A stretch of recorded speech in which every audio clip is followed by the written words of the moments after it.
In the languid, mosquito-humming heat of a Mississippi summer, Elijah Booker stood before the crumbling edifice of the warehouse.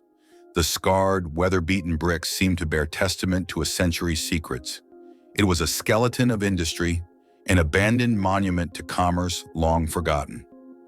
Booker was a man of quiet courage, a middling island in a raging sea of life. Trauma had sculpted him, the tempestuous, churning floods of his past shaping a visage of stoic resolution. His eyes, holding a depth that betrayed the intensity of his experiences, surveyed the warehouse, alert and unblinking. As the warehouse loomed, the pallor of twilight fell. A chorus of cicadas started their nightly serenade, and the wind carried the rustling whisper of the Mississippi marshes to his ears. These familiar sensations were a tether, grounding him in the face of the inexplicable. A sigh broke the heavy silence. His gaze moved from the warehouse to the serene pond at its side. In the gloaming, it looked eerily similar to the floodwaters that had nearly claimed his life. As he watched the water undulate, its surface rippling like a living thing under the languishing light, he found a peculiar resonance in its depths. As he crossed the threshold of the warehouse, the scent of decayed timber and lingering damp pervaded his senses. Stolen objects, missing relics, a chaos of absence lay before him. Each theft had occurred under the shroud of a new moon. It was a pattern amidst the chaos, a pattern that, for all its enigma, was uncannily precise. Towards the end of his first day of investigations, he found himself at Molly's, the local tavern. His weariness was a palpable entity, sipping bourbon beside him. Here he met Serafina, a woman of arresting presence with eyes that held stories untold. "You're looking into those thefts," she noted, voice as smooth as the whiskey they shared. Booker, man of few words, nodded. His silence invited her narrative. She leaned in, her voice barely above a whisper. "Those artifacts ain't just baubles, detective. They're pieces. Pieces to something larger, something sinister." His gaze narrowed, his optimism peeking through his hard exterior. She knew more. His past compelled him forward, the echo of a favor that couldn't go unreturned, driving him into the oncoming storm. The challenge of the unknown became the allure of the unexplored. His gaze returned to the warehouse, standing there in the moonlight like an ancient sentinel, a silent observer to the expanding mysteries. Its hollow shell beckoned with a promise of secrets yet to unravel, a labyrinth waiting for a willing Theseus. He was poised at the precipice, the mouth of the cosmic abyss looming before him, its whispers echoing into the impending dark. Beneath a sky pierced with an array of tired stars, Detective Booker spent his nights tracing the complex mosaic of Horn Lake's past. Layer by layer, the town revealed itself, an arcane tapestry that seemed to ripple beneath the weight of unfathomable secrets. The silent cacophony of the abandoned warehouse called to him, whispers of the unknown echoing through its derelict heart. Shadows danced and merged, playing out a silent drama upon the time-stained bricks. Booker, the solitary audience, bore witness, his quiet courage an unwavering beacon in the unfolding darkness. His alliance with Serafina was as unlikely as it was enlightening. Her knowledge, whispered in hushed reverence over flickering candles, cast the banal into a new, chilling light. The stolen items were no mere trinkets, but cogs in a grand wheel of ancient dread. Their theft not acts of mundane crime, but the opening notes of a symphony that promised a crescendo of cosmic horror. In the day's small hours, Serafina's tales spun a darkened tapestry, a spectral map stretching far beyond the boundaries of Horn Lake. Their dialogues wove seamlessly with the night, resonating with the low hum of unseen cicadas, the world around them seemingly pulsating with the rhythm of their revelations. Booker found himself drawn to the still pond beside the warehouse, its surface a mirror to the sprawling cosmos above. He looked into its depths, his reflection a specter upon the water, distorted by the languid ripples. The inky blackness held an uncanny parallel to the void of the unknown into which he found himself plunging. His stoicism fractured under the weight of the revelations, revealing glimpses of a man caught between the turbulence of a traumatic past and the ominous stirrings of an unseen future. Yet the unreturned favor remained his compass, guiding him through the swirling vortex of the unknown. Each new moon brought another theft, another piece to the dread-inspiring puzzle. And with each passing night, the sinister silhouette of the warehouse seemed to grow darker, its edges blurring into the surrounding shadows. It was no longer just an abandoned building, but the pulsating heart of a mystery that echoed through time and space. A grim understanding began to bloom in Booker's mind. The web of thefts was but a prelude, an overture to a performance enacted by forces that defied comprehension. The placid town of Horn Lake was a stage, set for a play scripted by unseen hands, its narrative etched in the silence of the warehouse and the dark depths of the still pond. The veil between the mundane and the terrifyingly extraordinary was lifting, and Elijah Booker, bathed in the spectral glow of the cosmic mystery, was ready to venture into the awakening.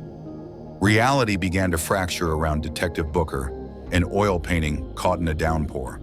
The edifice of the warehouse seemed to ripple under his gaze, its industrial skeleton now a shrine to the unfathomable. The regular ebb and flow of Horn Lake's days turned discordant, each moment a cacophonous symphony that echoed the pulse of the awakened ancient. The warehouse was a somber cathedral, a conduit to something terrifyingly vast and utterly incomprehensible. The stolen artifacts arranged in the heart of this decaying sanctum were keys unlocking a pathway to an otherworldly realm. He was lost within the dizzying waltz of it all, each stolen relic a note in a melody that seemed to vibrate within his very being. The bleak silence of the warehouse began to seep in him, a stark counterpoint to the unsettling infernal cadence. In the cruel spectacle of the unreturning favor, Booker found Serafina to be his lone anchor. Her steadfastness in the face of impending chaos sparked a glimmer of hope in him, a beacon he clung to amidst the tempestuous unknown. Their dialogues, once shared over the comforting hum of the tavern, now echoed within the warehouse's unsettling silence. The stolen relics, they discovered, were not mere objects, but parts of an arcane mechanism designed to awaken an ancient cosmic entity. The unfolding mystery coiled around them, the knot growing tighter with each revelation. It was not the floods, he realized, that had brought him to this moment. The dread lurking in Horn Lake's marshes, the insidious whispers, the strange thefts, they all pointed to something far more primordial and grotesque. His past trauma was a mere specter in the face of this awakened horror. His encounters with the spectral mirror of the pond grew more frequent, the still surface a bleak reminder of his old trauma.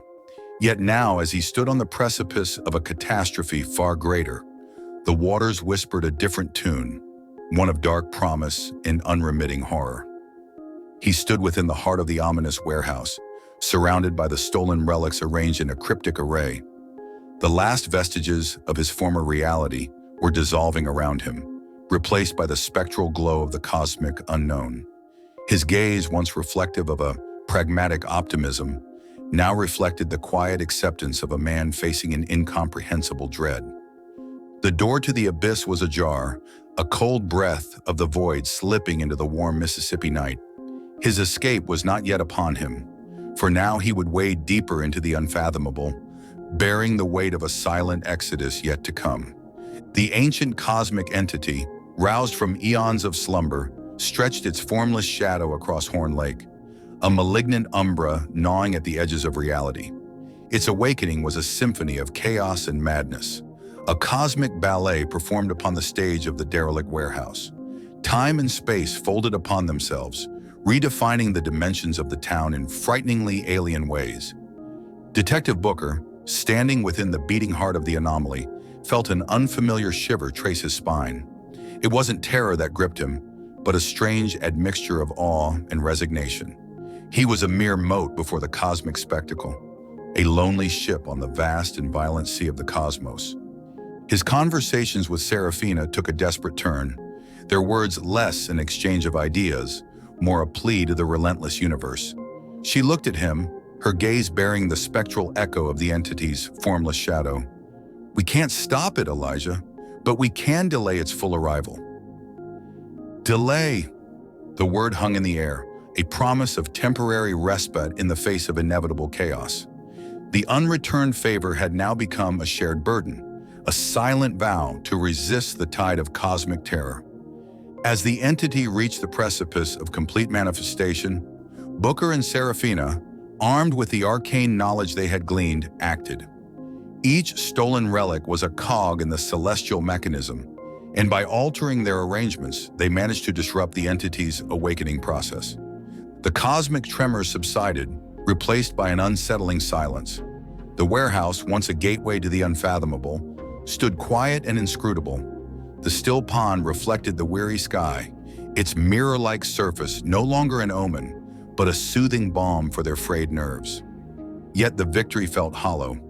Horn Lake had been forever altered, its every corner echoing with the whispering void of the entity. Reality was a shattered mirror, each shard reflecting the terrifyingly extraordinary. The trauma of the flood was a distant memory, a relic from a life lived in blissful ignorance. Booker found himself standing at the outskirts of Horn Lake. He was a changed man, his pragmatic optimism replaced with a somber acceptance of the cosmic unknown. The entity was still there, slumbering in its spectral dimension, an insidious promise of a nightmare that lingered at the threshold of reality. He turned his back to the town, his brave and quiet spirit echoing in the hushed wind. He was a survivor of the flood, of the entity, and of his own human fragility. He had delved into the cosmic abyss and returned, bearing the scars of his journey. The road stretched before him, its end swallowed by the horizon. With a final glance at the town that had tested his courage, he embarked on his journey. He was not running. He was moving forward, an eternal sojourner on the pathway of existence, forever shadowed by the echoes of Horn Lake. Thank you for tuning in. If you enjoyed our content, show your support with a like and subscribe, and stay notified by hitting the bell icon. Expect more cosmic horror from Eldritch Tales Factory, and feel free to explore our other stories. See you in the next video.